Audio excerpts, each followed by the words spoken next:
puasa kita ini yang kita tunaikan spesial, beda dengan yang lainnya. Jadi ketika Yahudi mengatakan puasa kami ini puasa yang hebat, yang bagus, yang diikuti oleh umatnya Muhammad SAW, turun ayat, komentar Nabi pertama apa? Puasa kita, kepada para sahabat, kepada kita semua, ini puasa yang spesial. Asyamu, lihat diksinya. Awas Pak ya, ibu jangan salah baca. Asyam, bukan asyab. Asyam. Disebutkan 9 kali dalam Al-Quran. Ada as-saum, ada as-siyam, itu beda. Kalau saum, sekali disebutkan dalam Al-Quran, surah 19 ayat 26. Saum itu masih umum, kata umum untuk menunjuk kata imsak, menahan secara umum. Bisa berarti puasa yang ada ketentuan aturan, bisa berarti menahan secara singkat. Apa saja yang bersifat menahan, itu saum namanya. Contoh Sayyidah Maryam misalnya, beliau masih makan. Ya, ayat 24, 25 itu masih makan. Goyangkan pohon korma, jatuh kormanya, makan kormanya. Mau minum, ambil airnya, minum. Masih makan, masih minum. Cuman diminta untuk saum. Apa saumnya? Inni nadhartu lirrahmani sauma falam ukallimal yauma insiya. Jangan bicara pada siapapun. Kamu dituduh, kamu berzina, jangan jawab, biarkan bayinya yang bicara, dan itu mukjizat pertama untuk Isa alaihi salam. Itu nanti dimulai di ayat 31 sampai 33 di surah Maryam surah 19. Tapi beliau diperintahkan saum. Saumnya apa? Jangan bicara. Jadi kalau bapak masih makan, masih minum, cuman nggak mau bicara dulu sama ibu, itu saum. Mau kemana Abi? Kok nggak jawab? Kenapa nggak bicara? Sedang saum. Saum apa? Nggak mau bicara sama mama. Itu bicara. Contoh. Itu saum. Kalau siam, 9 kali disebutkan dalam Al-Quran, itu khusus, spesifik. Ada aturannya, ada ketentuannya, nggak boleh sembarangan, nggak bisa kemudian seenak kita melakukannya, ada ketentuan yang dibuatnya, dan itu harus diikuti. Begitu diikuti, maka keagungan dan keistimewaan ibadah itu akan dilekatkan pada pelakunya. Dan menariknya, perintah puasa itu ketika turun ayatnya Al-Baqarah 183, kalimatnya bukan menggunakan saum tapi siyam. Ya ayyuhalladzina amanu kutiba alaikumus. Nah kata Nabi, asyamu junnatun. Kalau benar puasa kita ini kita tunaikan yang Ramadan ini, maka dia akan melahirkan satu yang tidak ditemukan pada ibadah lain, yaitu junnah. Ada jinnah, ada jannah, ada junnah. Itu beda. Tapi semua katanya itu hurufnya sama, cuma harokatnya beda. Coba lihat ya. Ada junnah, jinnah, dan jannah. Jannah artinya apa? Surga. Jinnah artinya apa? Jin. Jamak dari kata jin. Minal jinnati wan nas. Baik ya. Ada junnah, perisai. Itu ketiga-tiganya bersumber berasal dari huruf jim, nun, kemudian ta. Dalam bahasa Arab, setiap ada huruf dimulai dengan jim dan nun, itu pasti tersembunyi, gak kelihatan. Saya ulang ya. Setiap ada huruf dimulai dengan jim dan nun, kalimatnya itu pasti nggak nampak, nggak kelihatan. Janin, kenapa disebut janin? Karena masih tersembunyi dalam rahim ibundanya, nggak kelihatan. Begitu keluar, tampak jadi bashar, jadi bayi yang terlihat. Jin, kenapa disebut dengan jin? Karena nggak nampak. Makanya fitrah jin itu Pak, Ibu, fitrahnya tersembunyi. Jadi kalau ada jin melakukan penampakan, itu jin sedang punya masalah. Betul, itu nyata. Dan yang lebih punya masalah, ada orang-orang manusia yang mencari-cari penampakan jin. Itu sedang kurang sehat itu. Ya, betul, karena jin itu dipasangkan di Al-Quran dengan ins. 18 kali pasangan ini disebutkan. Itu lawannya langsung. Jadi jin tersembunyi, ins nampak. Ins itu kelihatan, makanya makhluknya tampak. Jadi kalau ibu ada bapaknya pulang ke rumah sembunyi-sembunyi, itu bapak sedang menjadi bukan.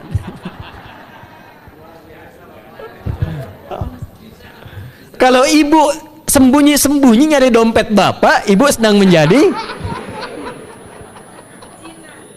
jin. Itu langsung pasangannya 3 itu. Ins itu seakar dari kata anisah, halus, lembut. Jin kasar, makanya disebut jin. Karena itu jarang ada orang kemasukan jin jadi lembut, tidak ada. permisi mau ikut kajian sedang kemasukan jin, tidak. Kalau kata-katanya tidak meracau, tindakannya pasti kacau. Karena itu fitrah manusia itu pasti lembut. Kalau ada orang kasar, pasti ada yang salah dalam pergaulannya. Balik. Itu jin. Jannah, kenapa disebut jannah? Karena belum tampak sekarang. Makanya Nabi katakan mala ainun ra'at, nggak sama dengan yang seperti dilihat orang. Nggak kelihatan, nanti kesuksesan tertinggi yang belum tampak disebut dengan jannah karena belum tampak. Junnah itu perisai yang bisa langsung membentengi kita dari setan secara otomatis. Tapi nggak kelihatan. Karena itu kenapa ujung puasa disebut la'allakum tatakun. Tatakun itu dari kata takwa. Takwa itu dari kata wikoyah. Wikoyah itu artinya perisai. Nah, perisainya tidak tampak dalam diri kita, tapi kalau terbiasa menunaikan ibadah puasa ini, kata Nabi, yang pertama kali akan terjadi pada orang yang puasanya benar, dia akan mendapatkan perlindungan berupa perisai dari Allah, hasil dari latihan puasanya yang dapat membentengi dia dari setan. Jadi ciri khas puasa Ramadan itu kalau sukses ditunaikan, itu akan terjauh dari godaan setan. Setan itu provokator yang memang hanya mengarahkan pada keburukan. Jadi dia nggak kenal benar. Lawannya malaikat. Malaikat nggak kenal salah, Pak.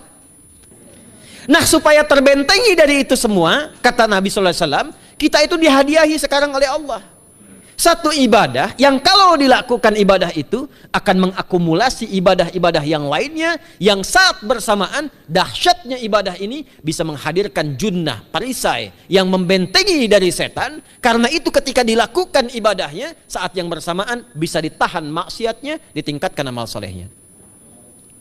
Setan kan ngajaknya pada yang salah kan, malaikat ngajak pada yang soleh. Ramadan itu keutamaannya kalau sudah tiba Ramadan itu selalu kita terdorong pada yang saleh dan tertahan untuk yang salah. Itu hebatnya puasa Ramadan. Kalau nggak percaya silahkan Pak Ibu sekalian. Cuman Ramadan yang saat datang waktunya bisa menghentikan orang berbuat maksiat. Nggak percaya cek. Orang yang punya sifat marah semarah-marahnya, itu saat Ramadan bisa berhenti marah. Buka jam 6 kurang seperempat ada yang provokasi. Dia bisa tahan marah tuh, istrinya bingung, tumben Pak nggak marah, ntar habis maghrib. Bisa ditahan. Orang dusta bisa nggak dusta. Dan saat yang bersamaan, teman-teman sekalian, Bapak Ibu, itu bisa terdorong berbuat meningkatkan amal soleh. Sekarang kita keluar dari sini, ada yang minta, belum tentu dikasih. Nanti Ramadan tiba, sudah nyatet berapa yatimnya, berapa du'afanya. Amal soleh naik. Sekarang ada orang ketinggalan sholat fardu terlambat masih biasa. Ramadan ketinggalan sunnah itu gelisah. Betapa ibu-ibu para pejuang yang sangat luar biasa itu berjuang memperebutkan saf pertama setelah maghrib untuk menaruh sejadah. Nah, ini pelakunya nih. Tapi itu hebat, Bu. Saya tanya ibu kalau berjuang naruh sejadah setelah maghrib atau bahkan sebelum maghrib, itu sejadah disimpan di saf itu untuk ngejar sholat apa? Tarawih, bukan isanya. Saya tanya pada ibu, tarawih itu hukumnya sunnah atau wajib? Sunnah. Ramadan itu jangan, kan yang fardu, ketinggalan sunnah bisa gelisah. Itulah Ramadan.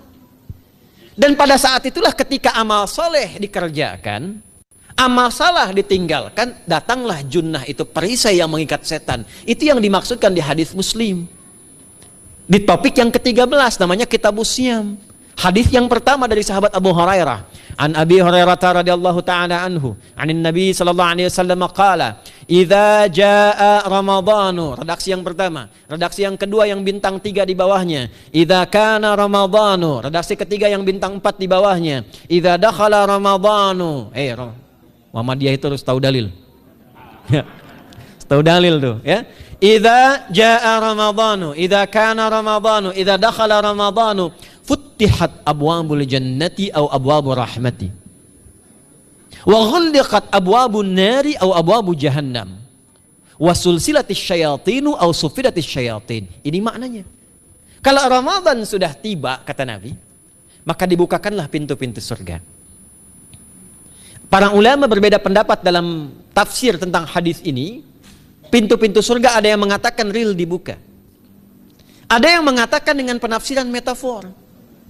Pintu surga itu pintunya lewat amalan. Ada 8 pintu surga kata Nabi dalam hadis yang lain, ya.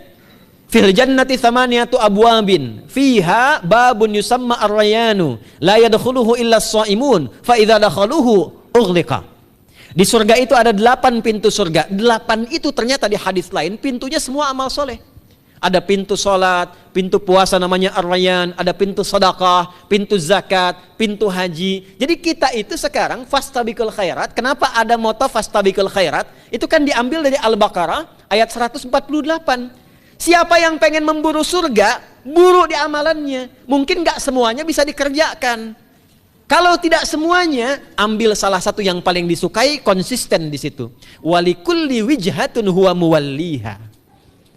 Setiap orang pasti punya kecenderungan untuk beramal. Ada yang senang puasa, ada yang senang tahajud, ada yang senang sedekah. Fastabiqul khairat, silahkan berburu, berlomba untuk mengerjakan apa yang disenangi itu. Itulah pintu surganya.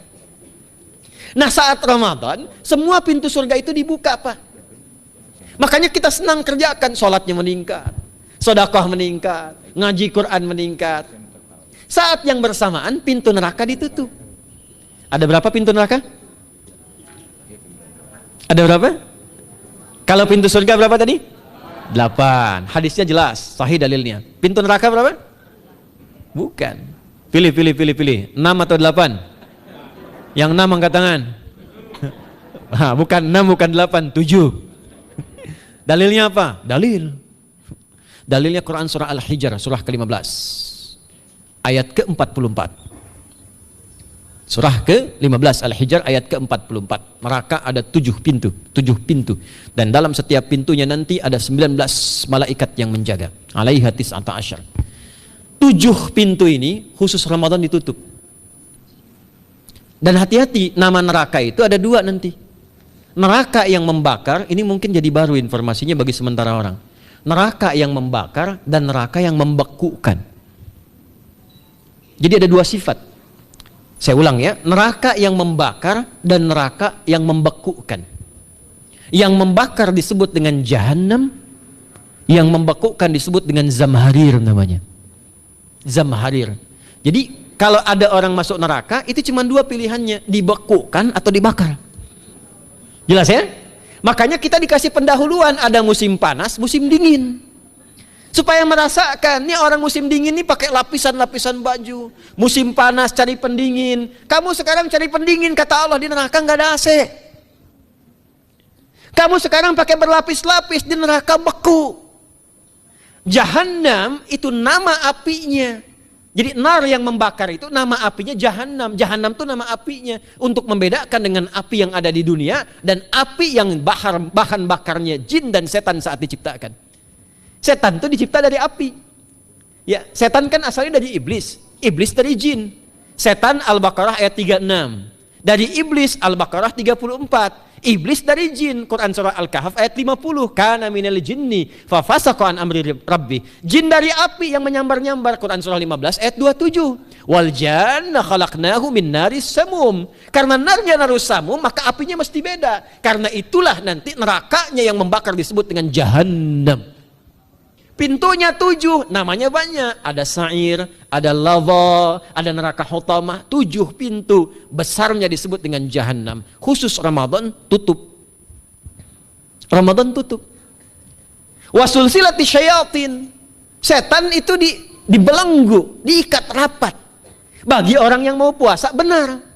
Awas hati-hati. Bagi orang yang mau puasa, benar, karena itu kalimatnya asyamu junnatun. Kalau benar puasanya, metafornya amalan dia bisa mengikat setan. Tapi kalau puasanya nggak benar, tetap digoda juga.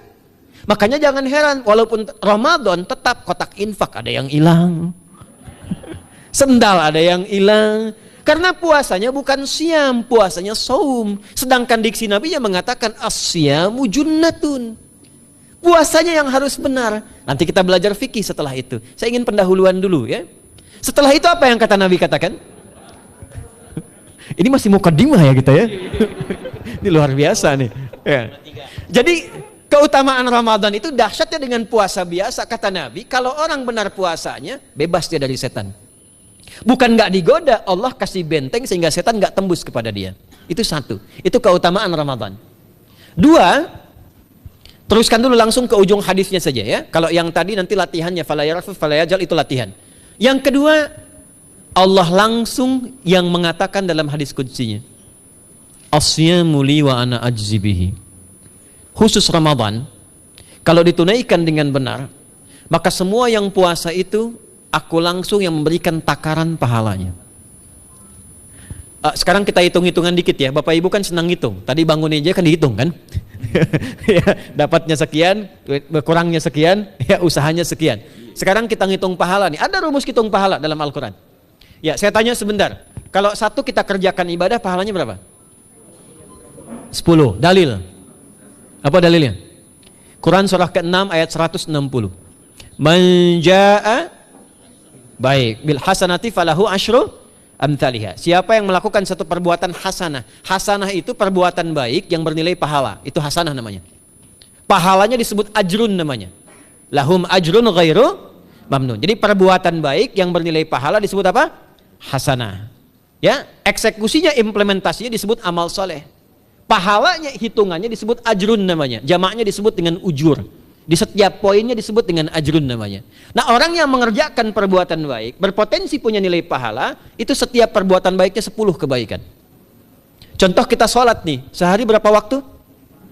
5. Berapa rakaat? 17. Al-Fatihahnya 18 atau 19 kali? 17 kali ya. Kalau 18 kali berarti subuhnya 3 rakaat. Nah, itu kan kalau kita buka hadis Muslim nomor hadis 162, saat Nabi dalam peristiwa setelah Isra itu ke Masjidil Aqsa, kemudian araja bina Jibril alaihissalam, Mi'raj, naik ke Sidratul Muntaha. Sidratul Muntahanya ada di surah An-Najm dari ayat 1 sampai 18-nya. Itu ketika menerima perintah salat pertama kali kan bukan 5, tapi 50. Turun kan Nabi kemudian ke langit ke-7, ketemu Nabi Ibrahim sedang senderan di Baitul Ma'mur, punggungnya senderan. Itu ada kisahnya di hadis Muslim nomor hadis 162. Kemudian turun lagi ke Nabi Musa. Nabi Musa itu kan tipikalnya senang, yang pertama agak temperamen, yang kedua itu senang mengomunikasikan sesuatu. Makanya ketika dengan Khidir alaihi salam itu senang, ya, kritisnya itu muncul kepada Nabi Muhammad ketika turun dari Sidratul Muntaha ke langit yang ke-6 itu ketemu Nabi Musa, ditanya, Muhammad SAW dapat apa tadi? Sholat. Berapa waktu? 50. Kamu tahu nggak? Umat saya itu kekar-kekar besar-besar. Segitu aja nggak kuat, apalagi umat kamu yang kayak kita sekarang nih. Minta lagi diskon sama Allah katanya. Naik tuh, minta lagi. Singkatnya 9 kali naik. Setiap naik dikurangi 5. 9 kali 5 berapa? 45. 50 kurangi 45 berapa? 5. Turunlah 5. Sampai 5 pun Nabi Musa masih komennya begini, minta lagi aja diskon. Kata Nabi, saya kurang enak lah, malu saya, sudah diberikan yang paling pokok 5, dan itu pun belum selesai. Dengan senyumnya kemudian, lihat ini indahnya, setiap 5 itu Allah menetapkan setiap satunya punya 10 nilai. Jadi kalau kita kerjakan 5 waktu dikali 10 berapa? 50. Itulah dahsyatnya umat Nabi Muhammad karena keutamaan nabinya. Walaupun 5, nilainya tetap setara dengan yang umat Nabi Musa 50 kali. Karena itu keutamaan Nabi Muhammad itu sangat luar biasa. Sampai nanti dipuji Allah begitu tinggi. Sifatnya, rasanya di ujung surah At-Taubah itu. Akhlaknya di surah Al-Qalam itu. Dan karena kemuliaan ini kita dapat barakahnya. Percikan keberkahannya. Apa itu? Ketika Ramadan yang puasa-puasa lain standar. Puasanya umat Muhammad SAW, setiap puasanya itu pahalanya dilipat gandakan tak terbatas. Allah langsung menilai keikhlasan pada hambanya. Paling minimal kalikan 10 kali lipat lagi dari hari biasa. Wal hasanatu bi asyri amthaliha. Jadi kalau sekarang baca Quran sekarang ini, satu hurufnya berapa? Tahu dari mana? Ya, di At-Tirmidzi nomor hadis 2910. Man qara'a harfan min kitabillahi falahu asyru hasanat. Setiap ada orang baca satu kitabullah dengan syarat dia mukmin, muslim, baca satu huruf dari kitabullah, dapat 10 kebaikan.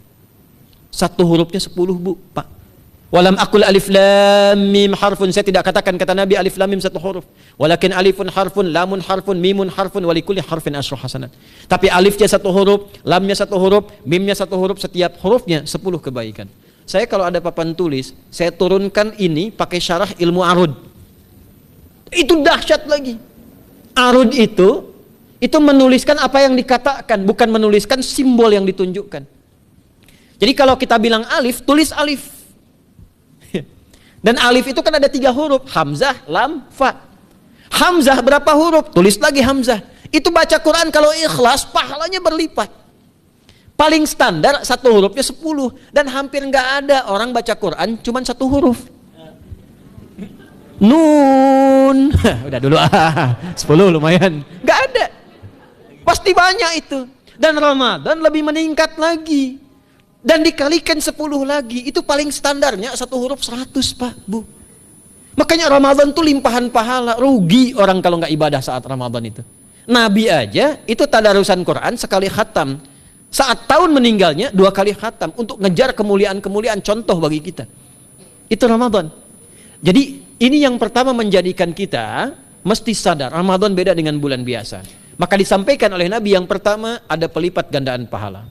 Yang kedua ada perisai yang bisa menjauhkan kita dari setan. Yang ketiga, saya tutup mukadimahnya. Yang ketiga, hanya Ramadan yang siang malam melahirkan ampunan Allah Subhanahu wa taala. Siang malam. Kita kalau mau nyari ampunan itu bisa kapanpun minta ampun. Tapi ada waktu-waktu yang sangat strategis dan tempat-tempat yang sangat efektif mempercepat mengabulkan doa. Contoh waktu misal sepertiga malam. Itu cepat terkabul doa, hadisnya qudsi. Di antara azan dan iqamah. Waktu singkat di waktu Jumat, ada yang menafsirkan antara duduk khutbah 1 dan 2, ada yang menafsirkan waktu asar menjelang ke maghrib. Dan itu nanti sepeninggal Nabi ada di antara istri Nabi SAW memburu waktu singkat yang luar biasa ini untuk berdoa. Hafal doanya ya. Allahumma kfina bihalalika an haramik wa aghdina bi ta'atika an ma'siyatik wa bi fadlika amman siwak. Itu dibiasakan di hari Jumat dibacakan. Ya, hafal nggak? Nah, nanti diputar lagi videonya ya, kan ini kita sampai ini lihat lagi. Ya, kembalikan. Ada yang sifatnya tempat. Mihrab itu mustajab. Makanya kenapa imam itu di mihrab? Karena mewakili makmum untuk berdoa. Karena itu pilih imam yang betul-betul paham fikih salat. Bagus bacaannya dan ngerti fikih salat supaya dia sebelum salat melihat ke belakang. Itu bukan cuma merapatkan barisan, tidak, untuk melihat siapa yang salat. Apakah tahan berdiri lama kalau dibacakan bacaan panjang? Atau ada yang buru-buru? Lalu bacaannya apa yang sesuai untuk makmumnya? Itu fikihnya. Karena itu tempatnya di mihrab, dan mihrab itu viral, tempat yang cepat mengabulkan doa.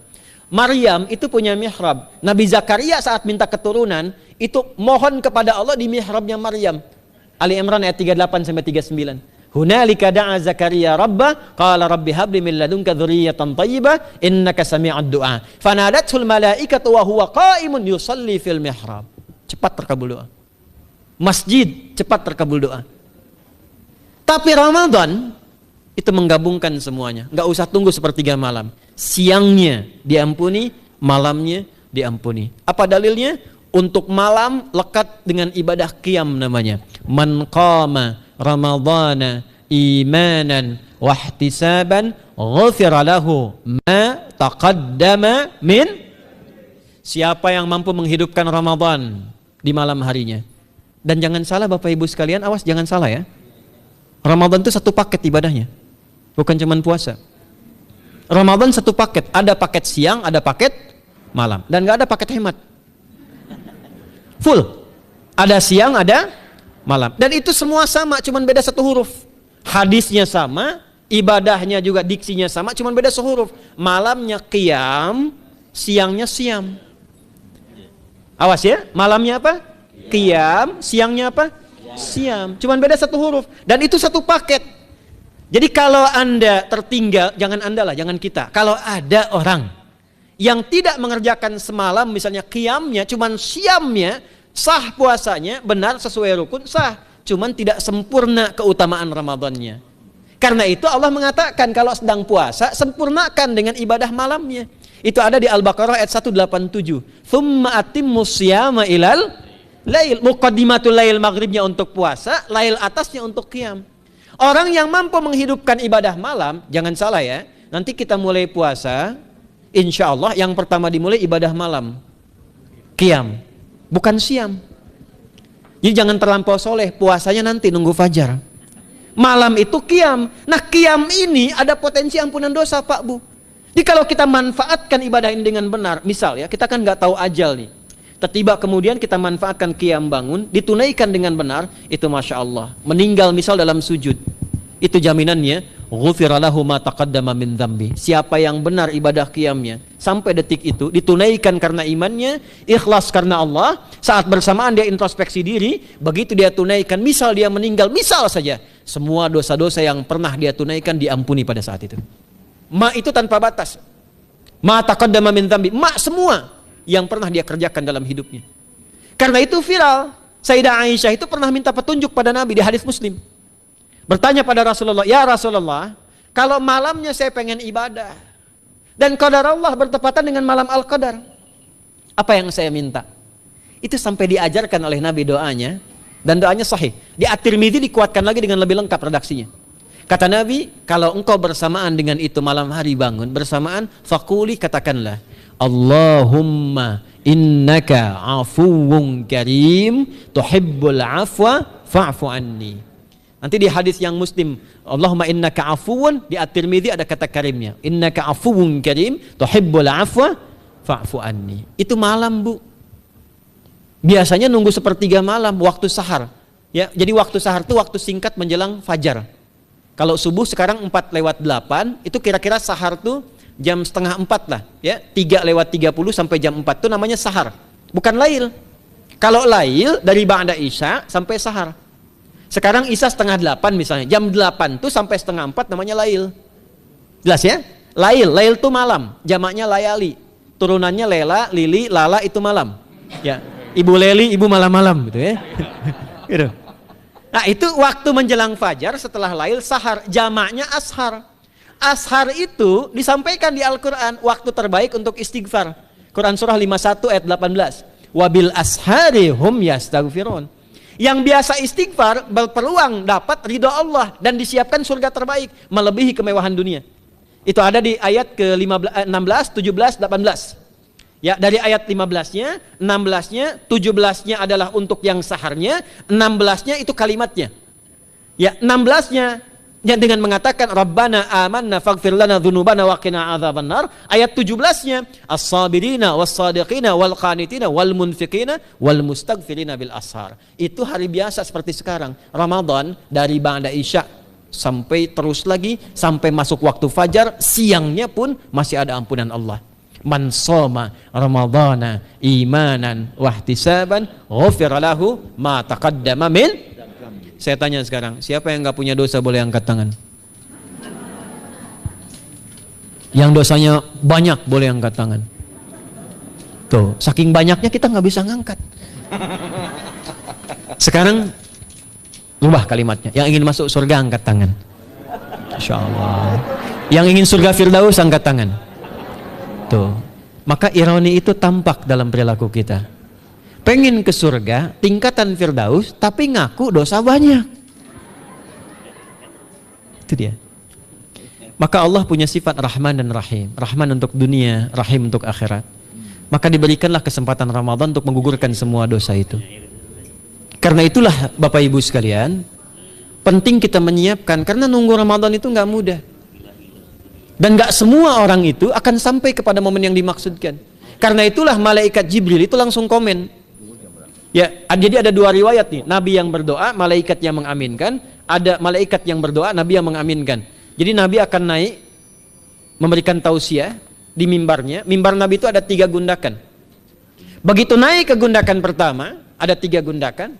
Lalu tibalah kemudian beliau bersabda. Ada riwayat Nabi yang berkata, malaikat mengaminkan. Ada riwayat sebaliknya, malaikat yang berkata, Nabi mengaminkan. Raghima'an forajulin. Awas, hati-hati nih. Raghima'an forajulin. Liman adraka ramadhana falam yughfar lahu. Terhina di hadapan Allah subhanahu wa ta'ala. Kotor dirinya. Bu'dan, jauh dari rahmat Allah. Liman adraka ramadhana, siapa yang sudah disampaikan ke bulan Ramadan, falam yughfar lahu, tapi tak mampu mendapat ampunan Allah subhanahu wa ta'ala. Karena itulah saya ingin cepat. Satu, kenapa Ramadan istimewa? Karena ada ampunan Allah yang sangat luar biasa. Kenapa Ramadan istimewa? Karena ada pelipat gandaan pahala. Kenapa Ramadan istimewa? Karena ada peluang untuk menjauhkan dari setan. Dan yang terakhir, Ramadan istimewa karena semua waktu siang dan malam mempercepat terkabulnya doa. Itu yang dijamin di ayat 186 dalam rangkaian ayat Syam dari ayat 183 sampai 187. Ayat 186-nya khusus untuk mempercepat terkabulnya doa. Wa idza sa'alaka 'ibadi 'anni fa inni qarib. Ujibu da'watad da'i idza da'an. Falyastajibu li wal yu'minu bi la'allahum yarshudun. Tafsirnya apa? Hadis Nabi sallallahu alaihi wasallam. Thalathatun la turaddu da'watuhum. Al-imamul 'adil was-sha'ima hatta yuftira. Wa da'watul mazlum. 3 golongan yang doanya sulit sekali ditolak. Yang pertama imam yang adil, yang kedua adalah orang puasa sampai berbuka, dan ketiga doa orang yang terzalimi. Jadi kalau Bapak Ibu pengen cepat dikabulkan doanya secepat kilat, maka jadilah pemimpin yang adil. Kalau belum mampu, latihan puasa. Kalau belum mampu lagi, banyak-banyak terzalimi dan berdoa.